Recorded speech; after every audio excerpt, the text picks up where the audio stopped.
The death of a toddler in Montreal in an incident involving a bouncy castle is raising questions about safety rules for such structures in Quebec.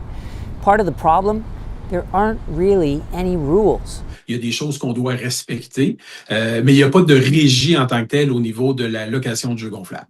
3-year-old Ava Champini was killed when a bouncy castle at a church picnic in a park in LaSalle was picked up by a sudden strong wind and then dropped to the ground. There are still a lot of unanswered questions about what happened. We know a sudden storm brought wind gusts of around 50 kilometers an hour that afternoon. We know 11 people in total were injured, and at least some of them were inside the bouncy castle when it was picked up. It sounds like a freak accident, a one-off, but it happens more often than you might think. I am a meteorologist who specializes in research on wind hazards, and I'm one of the only people in the world that does research on bounce houses that blow away in the wind.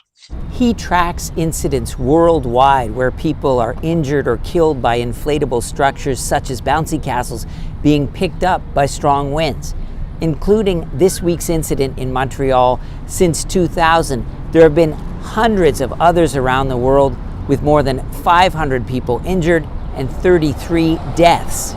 The reason that it happens and causes injuries and deaths is that bounce houses become flying objects in wind. The key to that is to make sure inflatable structures are not only staked to the ground, but weighted with heavy sandbags as well.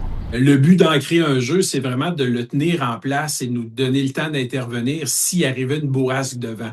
Et non pas de laisser le jeu si le vent se lève, c'est vraiment de nous permettre d'avoir quelques minutes de plus pour dire aux enfants de sortir et dégonfler le jeu.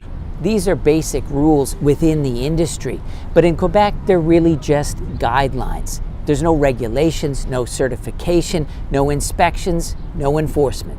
Quebec's building authority, the Régie du bâtiment, is technically responsible for regulating amusement games and rides in the province. But there are exceptions that are exempt from building and safety codes. Among those exemptions, inflatable games and structures. Ontario and New Brunswick do have some regulations for inflatable structures, but across North America, it's really a patchwork.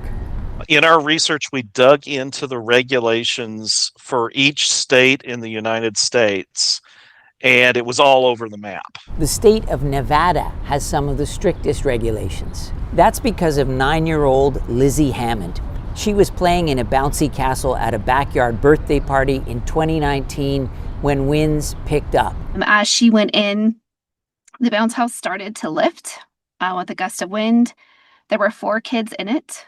1 fell out. The bounce house went up into the power lines, then went down the power lines and hung there pretty high up. The other children were retrieved from the structure safely, but Lizzie was injured and non-responsive. She died later in hospital. Her mother struggled to understand. People kept telling us, they're like, it's a freak accident. And the more research we did and just starting to watch the news more was, this isn't a freak accident. Hammond and her family lobbied the state government for years, and earlier this year, the state of Nevada passed Lizzie's Law, which regulates inflatable play structures. It has several requirements, including inflatable devices must be properly weighted and anchored, operators must inspect them before use, and operators have to monitor wind speed during use and cease operating the devices if winds exceed 24 kilometers an hour. Hammond says hearing about tragedies such as the one in Montreal is difficult. So for me, that's heartbreaking. At the same time, it's showing that we still have so much more work to do to educate. We asked the Régie du bâtiment about the rules. They refused to do an interview. So we asked the Domestic Security Minister's office if Quebec would consider creating new rules. They referred us back to the Régie. Coroner's office is investigating Ava Champini's death and can make recommendations. Police are also investigating.